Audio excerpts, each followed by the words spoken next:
UP police ने Mangesh Yadav encounter पर अपनी सफाई के तौर पर कुछ वीडियो और तस्वीरें सामने रखी हैं ताकि ये दिखाया जा सके कि सुल्तानपुर में ज्वेलरी शोरूम पर हुई डकैती में जो 5 लुटेरे दुकान के अंदर थे उनमें से एक मंगेश यादव भी था। हालांकि चेहरा किसी का नहीं दिख रहा है। दरअसल यह कहानी शुरू होती है लखनऊ से। लखनऊ पुलिस मुख्यालय में टेबल कुर्सी माइक सब सेट हो चुका था। कैमरे के पीछे तमाम क्राइम रिपोर्टर अपनी अपनी सीट पकड़ चुके थे और तभी एक एक कर यूपी पुलिस के 3 सबसे आला अफसर पहले से तय अपनी कुर्सियों पर बैठ जाते हैं। ये अफसर है यूपी पुलिस के डीजीपी प्रशांत कुमार, यूपी के एडीजी लॉ एंड ऑर्डर और एसटीएफ चीफ अमिताभ व्यास और ADG Lucknow zone SB Shirodkar. हाल के वक्त में यूपी क्या देश के किसी भी राज्य में किसी डकैती के केस को लेकर रिपोर्टर के सवालों के जवाब देने के लिए एक साथ इतना बड़ा लव लश्कर शायद ही कभी इकट्ठा हुआ हो। पर यहाँ मामला थोड़ा दूसरा था। बात डकैती की थी। सवाल डकैती से जुड़े मंगेश यादव के उस एनकाउंटर का था जिसे लेकर यूपी पुलिस पर उंगलियां उठ रही थी। लेकिन मंगेश यादव के एनकाउंटर पर उठ रहे सवालों का ऐसा एक भी जवाब नहीं दिया जो असली या फर्जी एनकाउंटर के शक को दूर कर सकता हो। यूपी पुलिस ने पूरी तैयारी के साथ प्रेस कॉन्फ्रेंस की थी। प्रेस कॉन्फ्रेंस के बीच बाकायदा कुछ वीडियो भी चलाए गए। इस वीडियो के जरिए 28 अगस्त की दोपहर करीब 12:45 बजे सुल्तानपुर के भरत ज्वेलर में डाका डालने वाले 5 लुटेरों की बिल्कुल क्लियर तस्वीर भी दिखाई गई।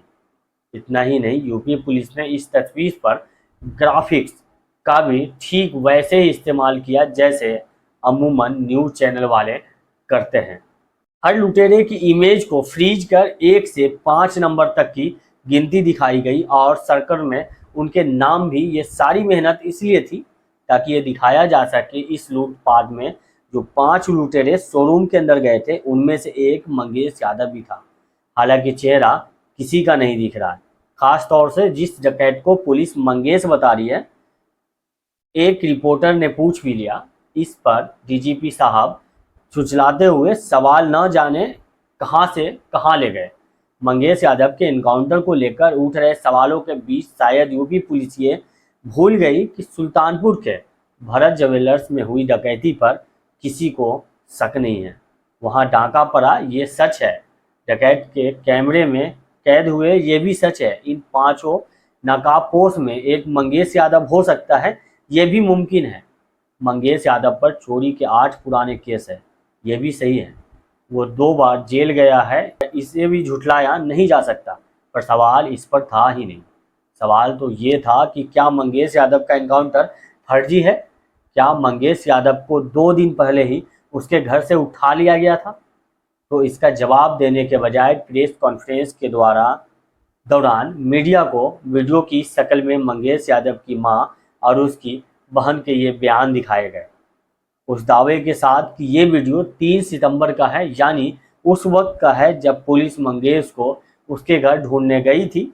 मंगेश यादव की मां और बहन का ये बयान इसलिए अहम हो जाता है क्योंकि उन्हीं दोनों ने मंगेश यादव के एनकाउंटर के बाद मीडिया के सामने ये दावा किया था कि सादे लिबास में कुछ पुलिस वाले दोपहर 2 सितंबर की रात मंगेश को घर से उठा कर ले गए थे। लेकिन अब यूपी पुलिस की तरफ से जारी 3 तारीख की इस वीडियो में दोनों ये बता रही है कि मंगेश तो पिछले 2-3 महीने से घर पर ही नहीं था, मुंबई गया हुआ था। लेकिन यूपी पुलिस की तरफ से 3 सितंबर की इस वीडियो में एक पेच है। वो पेच यह है कि एक वीडियो में जब मंगेश यादव की बहन प्रीसी से पुलिस वाला सवाल कर रहा है, तब प्रीसी को देखकर ऐसा लग रहा है कि शायद वो सो रही थी और पुलिस वालों के जगाने पर अभी अभी उठी है।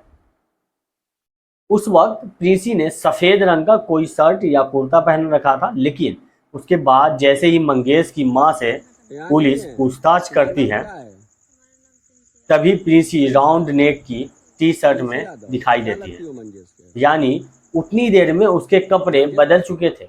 वैसे राज्य के इन 3 सबसे आला अफसर के हिसाब से डकैती की जो पूरी कहानी है वो कुछ यूँ है, इसकी साजिश काफ़ी पहले बुनी गई।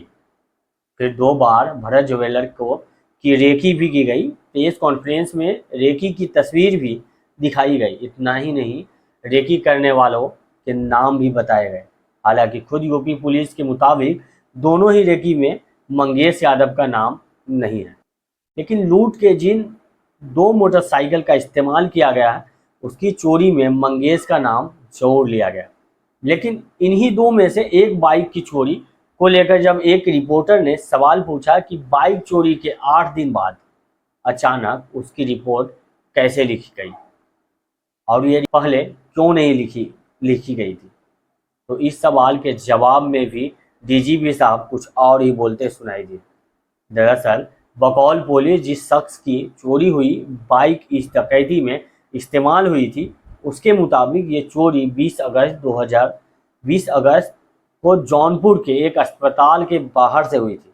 बाइक का मालिक नसीम अगले कई दिनों तक थाने के चक्कर काटता रहा।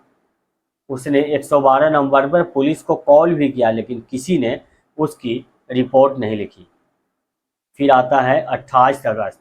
28 अगस्त को भारत ज्वेलर में डाका पड़ने के कुछ घंटे बाद ही अचानक उसकी बाइक चोरी की रिपोर्ट लिख ली जाती है। ये बात अजीब भी है और हैरान करने वाली भी।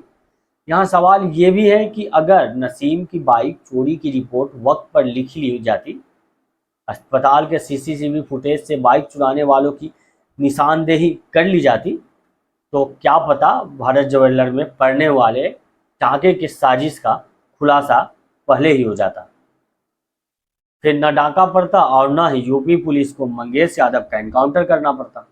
लेकिन आज भी ये साफ साफ नहीं क्लियर हो पाया है कि मंगेश का इनकाउंटर असली है या फिर फेक इनकाउंटर। यूपी पुलिस हर वो सवाल का साफ साफ जवाब नहीं दे पा रही है और उसे बगलाने की कोशिश कर रही है। शायद कभी साफ हो पाएगा या नहीं। जय हिंद।